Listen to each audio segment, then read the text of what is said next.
So it's finally New Year's Eve 2020.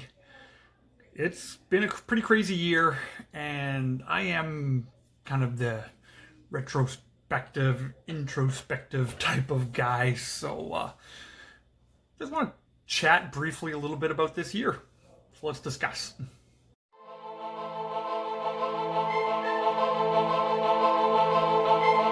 Hey there, everybody. It's RevKev here. Pray you're having an amazing day.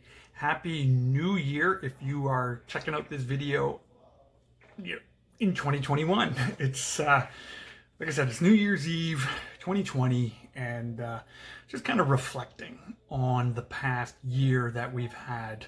I went into 2020 with huge expectations and was expecting big, exciting, fun things, both professionally and personally.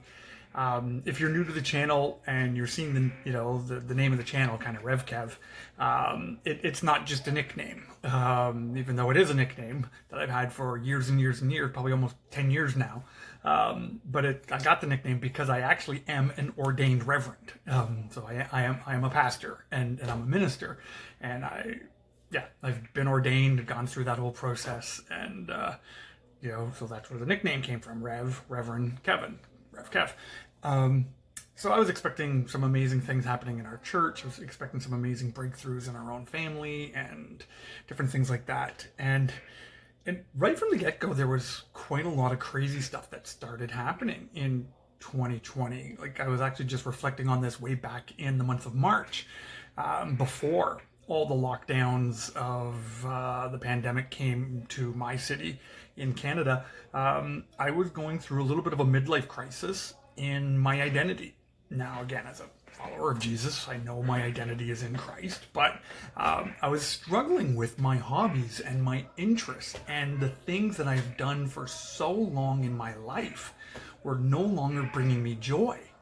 In fact, every time I went online, when it came to Star Wars, when it came to the movies, when it came to stuff that was being put out by Lucasfilm, I was just constantly being discouraged. And it was getting to the point where by March the 10th, I was done. I was just done with Star Wars. I just couldn't do this anymore. I was tired of being called a hater. I was done being called a sexist. I was done being called a racist because I didn't like the sequel trilogy. I've not really enjoyed all that much since Disney took over. I liked Solo, even though it was an unnecessary movie. I loved the Clone Wars. I liked Rebels. I really liked Rebels, in fact. But it was just becoming so toxic, and online was toxic. And then I'm sitting there going, well, then what do I do? Like, who am I? And so that actually started a journey where I said, you know what, I'm going to go backwards. I'm going to start getting the stuff that I used to like to do, and just kind of anchoring in the Star Wars stuff that I like. And I'm not even going to look forward anymore, just look back. So that's what I started doing, and that's when I decided to start rebuilding my expanded universe collection and my different kind of collections and pop figures, and kind of get re-engaged as a member of the 501st and different things like that.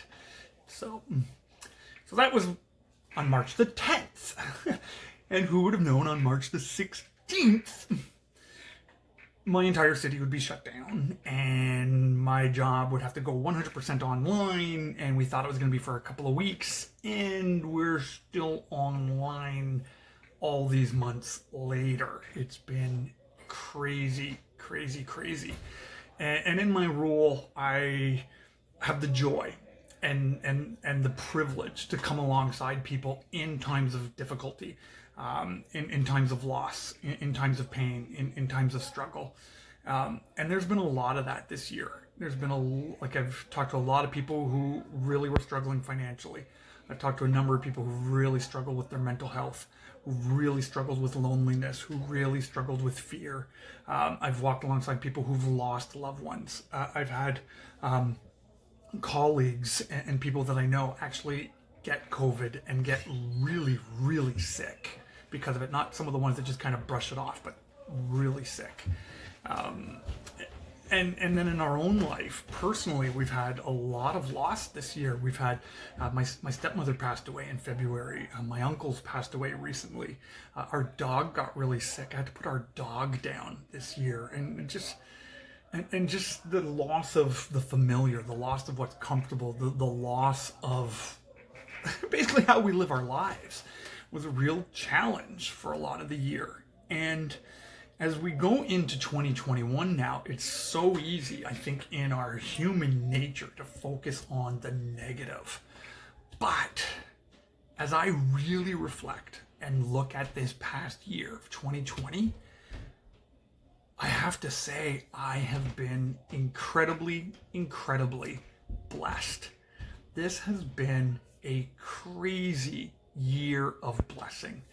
I have grown in my leadership capacity more than I've ever been able to. We made major leadership restructuring and staff restructuring decisions last year that we literally implemented on March the 1st. March the 1st is when we implemented our new staff structuring. And if we wouldn't have done that, I don't know if I would have survived this year. So I'm so grateful for that. In February of 2020, we as a church made massive decisions to invest tons of money. We're a mid-sized church in Canada. So when I say tons of money, I'm talking like $5,000, $5,000 to $8,000. It's not crazy. But in technology, in 4K cameras, in tech, in computers to prepare to minister better to people online and to care for people online. In February of 2020, we made that decision, we purchased everything, and it showed up the day when we had to shut everything down. So we were able to get launched and prepared that way. It's just been incredible.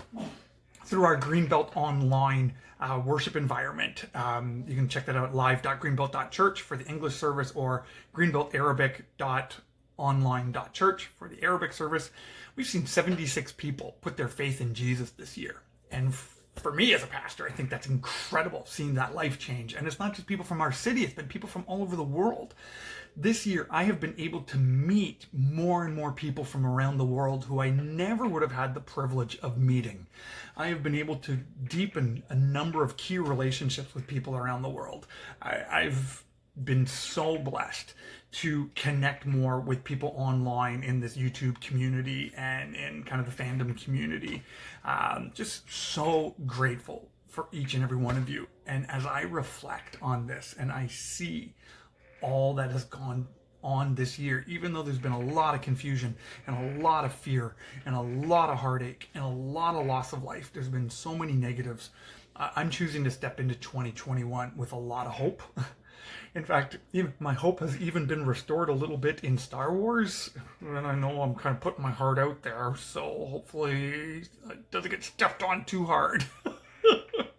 Don't hurt me again. Yes, I did ugly cry when Luke showed up in The Mandalorian Season 2 finale. But yeah, so I just wanted to share a little bit about this as I'm reflecting on this year, as I'm looking forward to the year ahead. And I'm going to post another video tomorrow talking about 2021, looking at the New Year's resolutions that I set up last year, where those ended up, and then what my plans are for 2021. And maybe some of you will actually want to be a part of it and will want to join in on that. So I encourage you to check out this space. If you don't follow me on Twitter, that is the best way to kind of connect with me there. You can follow me, RevKev47, 47, oh my goodness, why can't I remember my handle now? RevKev47223, no, that's not it. Twitter, yeah, of course it is. RevKev47223. That's my handle, RevKev47223. The 47223 is my TK number in the 501st Legion. And if you spell that out on your cell phone keypad, it spells grace. RevKev, grace. It's what I received. It's what I want to give everywhere that I go. So follow me on Twitter and we can connect that way. And let's just continue to do this journey together. So yeah, so have a happy new year wherever you are. So appreciate all of you who are part of the community. And so God bless you. Happy New Year, and look forward to talking to you again in 2021. God bless.